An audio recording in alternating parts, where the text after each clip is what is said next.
Hope you guys are doing well. Welcome back. In today's video, I'm going to show you that how you can download the Xamp on your PC. So let's get started. So first of all, what we have to do, simply we have to go to the Google Chrome and then we have to write the Xamp download here. So as you can see, I'm going to write this Xamp download for Windows as well.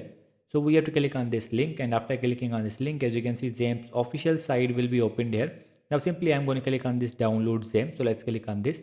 I'm going to open this in a new link. So let's click on this. As you can see, now these all versions are provided here. Xamp for Windows 8 to 12. These all versions are provided here. Now we have to choose that which version you want. As you can see, if you want to download this, we have to click on this. These all versions are provided here. This is the Xamp for Windows and this is the Xamp for browser, Xamp for Linux. These all options are provided here. If you want to download this, we just have to click on this and the downloading process will be started. So in this way you can download the Xamp on your PC. I hope you guys understand this video, that how you can download this and how you can use it on your PC. So see you in the next video.